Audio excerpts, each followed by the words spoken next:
There we go, the Tekken 3 video is edited and uploaded. I can take a break from Tekken. Tekken 8's not going to come out for another 2 years, so I've got plenty of time to finish it off. I think it's time to play one of my favourite games of all time. No one needs to know about this. Yeah! What the hell do you want? What are you playing? It's nothing's going on here. Just chilling. Do you know how fucking offensive that is? Do you know what? Have that. Okay, what is this? Oh, right, I guess he's leaving. Fair enough. What even is this? Tekken hate. Tekken 8, Tekken 8, 26, 1, 24, 26 of the first, 2024.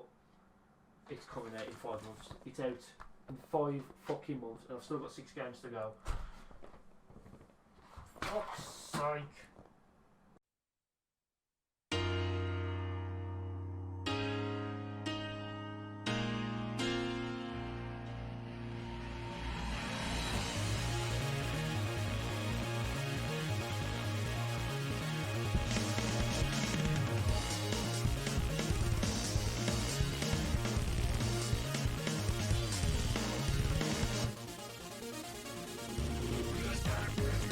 Hello and welcome back to the Tekken Retrospective series, and of course today we're looking at Tekken Tag Tournament on the PS2. Yes, we finally went up to the PlayStation 2, no more PS1 games to talk about.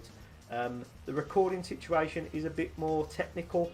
It's hard to record on the PS2, so I apologise for the footage. I am going to be using emulators after this game, but I was too far in the time constraints. I couldn't record everything again on an emulator, so for this video only the footage is going to be a bit choppy, but I promise I'm fixing that in the next couple games, so keep an eye out for that. But anyway, I've got nothing else to add. Time is of the essence, so let's get straight in to Tekken Tag on the PS2. Tekken 3 would end up being one of the most successful games ever released on the PlayStation 1, selling over 1 million copies in Japan on its first day of release. It would help Tekken become a household name all over the world, but the PlayStation's time in the sun was coming to an end and it was time for the next generation.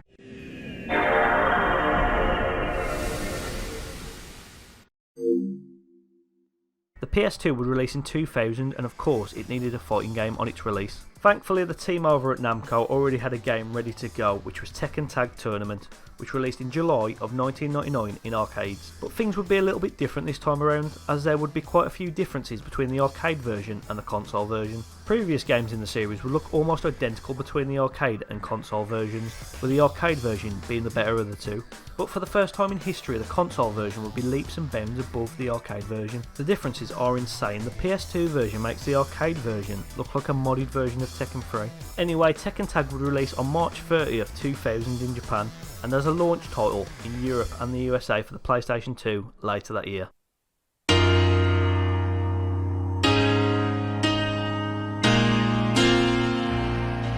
Tekken Tag starts the same way most Tekken games start, and that's with the famous FMV intro, and Tekken Tags could be one of the best.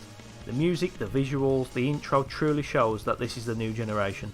The song could be one of the most iconic songs in Tekken history, so good they even used it again for the sequel, and the visuals are absolutely unreal. For a game that released over 20 years ago, the difference between this and Tekken 1's intro, which released just 6 years before, is insane. I mean, look at the difference between Nina, for example. You can tell this is definitely a new generation for the Tekken franchise. Tekken Tag is the first time game modes have been removed from the previous games, these being Tekken Ball and Tekken Force, which is a shame because they were both good fun, but it's understandable why they were left out considering the short development time between both games. Every other mode from previous games make an appearance, and also include new modes, obviously one of them being the tag mode, and also Tekken Bowl, which is just bowling, but still a lot of fun, and a great example of the developers just adding something because it's, well, fun. And it seems like a bit of work went into it as well, with small details, like for example, when you pick Jack, you get this Terminator-like interface, and the fact that Dr. Boskonovich is cheering you on in the corner. Gosh, I hope no one accidentally hits him with a bowling bat. Yeah, that's my bad. I do apologise, Doc. All in all, even though Tekken Tag has taken away some fun game modes, it still has all you'd expect from a Tekken game. Oh, it also has a gallery mode where you can take in-game screenshots, where I created this masterpiece. So yeah, you can kind of tell I never really used this.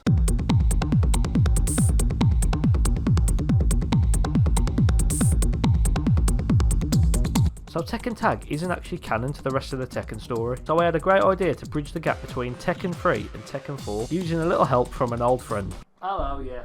Remember that thing I told you about? Yeah, it's time. Just... Come on, I won't let you down. I promise, I won't let you down. Okay, yeah, just do it. Like I said, not over the top, just simple, okay? It's your time to shine now, I'm giving you the chance.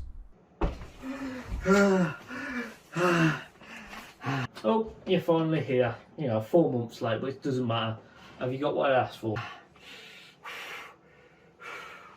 I'm okay. Why are you always out of breath anyway? Where are you running from? From a creative writing class. So this, perfect.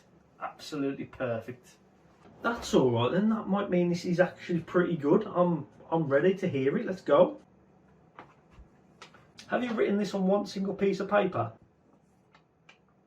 Don't discredit my work ever again.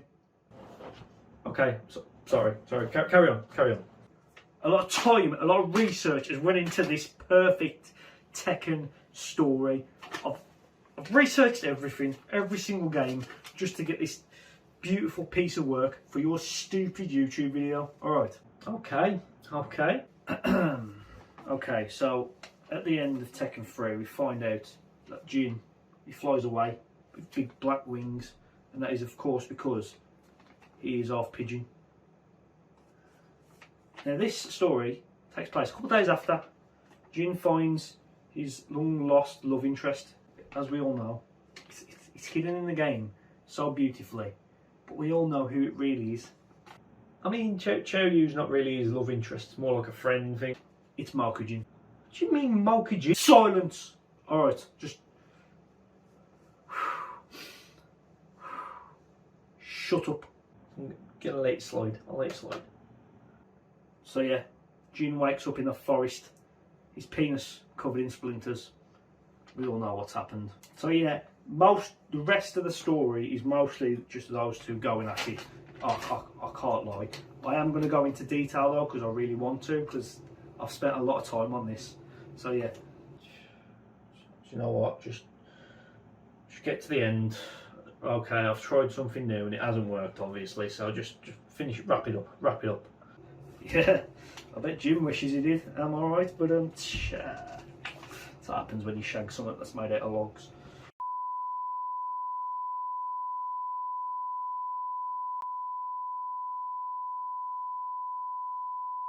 And I think he does that at the end. I think that's called the donkey punch. Yeah, I really into the technical terms. I know a couple of things. It's not really my forte. And in the end, even though not everyone agrees with it, a man who's half pigeon and something that's made out of logs having a sexual relationship, in the end, love conquers all. Okay, are you done? Right, you're never writing anything ever again. That was fucking disgusting. You should be on a register. Do you know that? Absolutely disgusting. Just get out. Out! I can't believe you just did that. Fuck you! Fuck you! Love will win. Always. Prick. Anyway, even though Tekken Tag doesn't have a story, each character still gets an ending after completing the arcade mode. Almost all the endings are done in the game engine itself, taking place on many of the stages in the game, and using the in-game character models, which just goes to show how much of an upgrade the visuals are. The endings don't give away too much of a story, seeing as the game isn't canon. Mostly just characters interacting with other characters they're associated with. How can you prefer Brannigan's roast beef and mustard over Monster Munch pickled onion? Or in Bruce's case, just going absolutely mental. And with a little nod to the Tekken 1 endings, each one uses the same music, which seems to work in most cases. The only character who gets a full FMV ending is one of the new characters, the final boss, Unknown, which I mean is great, but seeing as she only shows up for 2 games in the entire series doesn't really mean much.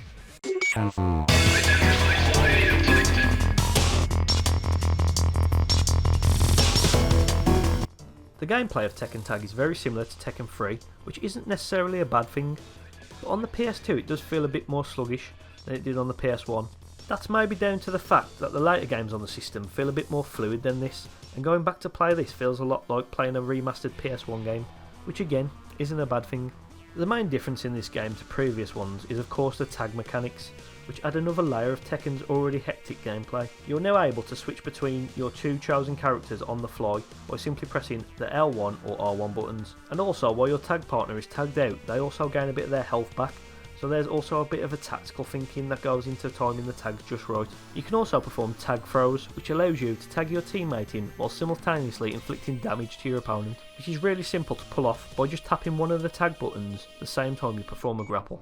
There are also little things which just add to the attention to detail of this game. For example, if you choose certain characters who are associated with each other to be partners, they will have special intros with each other. This goes for either friends or enemies. I have no clue what the relation between Brian and Roger is though, to be completely honest. I bet them shagging. And there's also a small detail which occurs when you pick Kazuya and Devil as tag partners. Rather than them both appearing, it's just one of them, and then once you press the tag button, the transformation takes place. This is a really cool detail which I wish they would replicate with other teams like Ogre and True Ogre, and also in the sequel with Jin and Devil Jin. But sadly, they only do this with Kazuya. Overall, the gameplay of Tekken Tag adds just enough to keep the gameplay loop fresh and exciting, but it is quite a shame that it still feels like a PS1 game that's been remastered for the PS2. But other than that, seeing as this game has the foundations of Tekken 3, it is near enough perfect in the gameplay department, and always fun to come back to.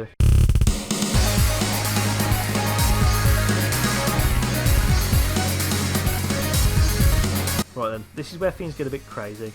Because Tekken Tag is almost like a celebration of the series so far, and the fact that it's non-canon meant there was no restrictions on who could be in the game, so that means they added almost every single character who's ever appeared in the series, and also some new ones, meaning there's a whopping 39 characters in total. That's 16 more than Tekken 3. The only characters that are missing are the secret characters from Tekken 3 like Gon and Dr. Boskonovich, and characters that were quite similar to characters already in the game, like Martial Law being similar to his son Forest Law, and Jack 1 obviously being similar to Jack 2. Everyone else is here, and even 2 new characters in the form of Tetsujin, who's just a palette swap from Mokujin, and of course the final boss, Unknown. It's great to see such a big roster in this game. I hope they keep it up for the next game. Yeah, that wouldn't happen. Each character looks great as well. Thanks to the upgrade in hardware, everyone looks way better than ever before. No more blocky monstrosities walking around. Now each character looks brilliant. The best thing is that even though there's so many more characters than ever before, each character looks and plays amazingly. This is definitely one of the strongest rosters in Tekken history.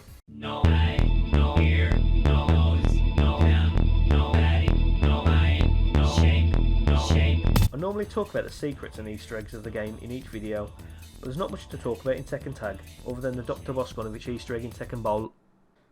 Again, my bad Doc, my finger slipped, I do apologise. And also, the little mistake in the manual, as Jin's bio uses a picture of Kazuya by mistake. But other than that, there's not really much to talk about. There's a few small details here and there, but I'll be here all day talking about them.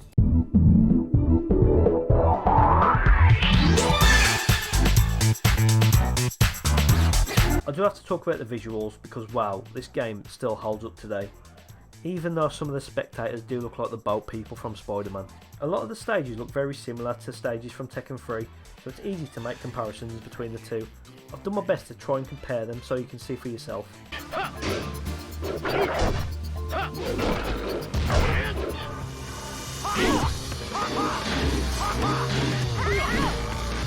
Fight.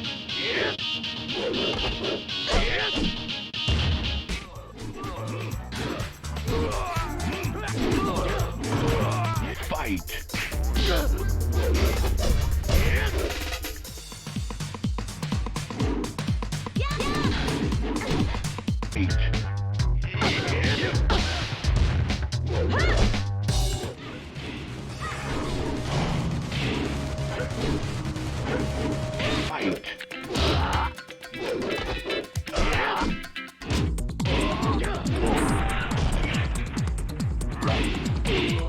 Everything from the backgrounds being more detailed and having spectators around the stage, to the lighting being absolutely insane. The stages in Tekken Tag are outstanding and also quite special. They're the last in the series to all be on an infinite stage, meaning the background and the actual stage you're on are completely separate, and you'll never be able to interact with the walls or NPC spectators. And what a way to cap off this era of Tekken games with just some frankly beautiful stages. And of course I need to talk about the music. The music is great yet again in this game, and has a mix of like electronic / futuristic sounds mixed with a bit of funk. It's hard to explain, but here's some of my favourites.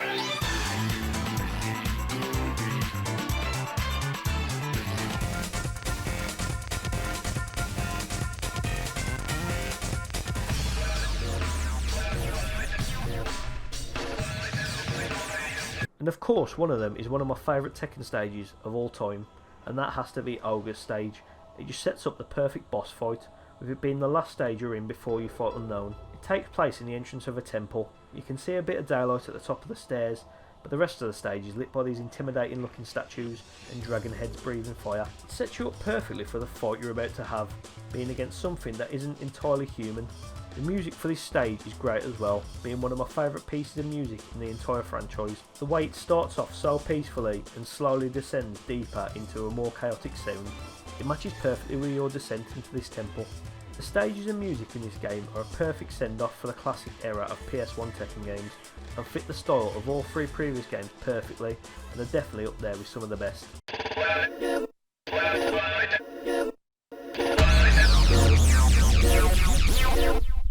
So it's time to talk about the boss level, which of course is against series newcomer Unknown. To be fair, it is one of the most unique boss battles you'll ever see in the Tekken franchise, as she doesn't really have her own moveset and switches between everyone else's, similar to Mokujin, but she does this mid-game rather than each round, which definitely keeps you on your toes, as you have to get used to her attacks and combos over and over again in the same rounds. Also, to help balance the fact that you have two characters against her, her health regens the whole time, which means you constantly feel like you need to be on the attack, leaving you open on the defensive side of things. The first couple of times I played against Unknown, the round ended on a time up because of her being more challenging than any other boss, and also trying to use the tag system to my advantage. All in all, Unknown is definitely a great final boss for Tekken Tag, giving us a unique boss fight for definitely the most unique Tekken game to date.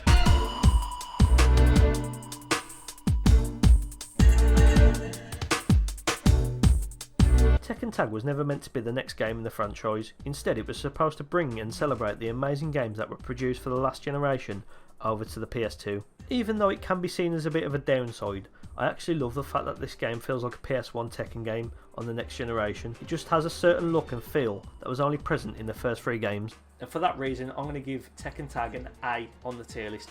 It's a great game, it looks brilliant on the PS2, but it's not enough of a step up in terms of gameplay to give it anything higher.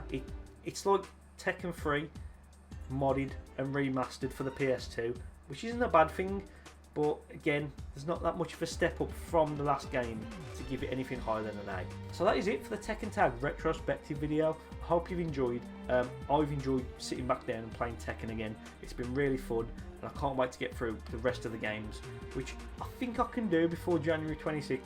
I think I can do it if I just focus on this. So yeah, as soon as this video is uploaded and edited and up and you see, I'm going to be working on a Tekken 4 video, which I can't wait for because it's one of my favourites in the series, so that's going to be really fun. Yeah, that is it for today. Thank you for watching.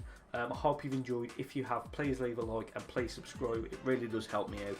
And share it if you would like to. That's entirely up to you. But of course, next up is Tekken 4. I cannot wait to talk about it. It's one of my favourite games. So yeah, best way to keep an eye out for that is to follow me on Twitter and Facebook. Links will be down below. And of course, subscribe, turn notifications on, and please like the video if you enjoyed.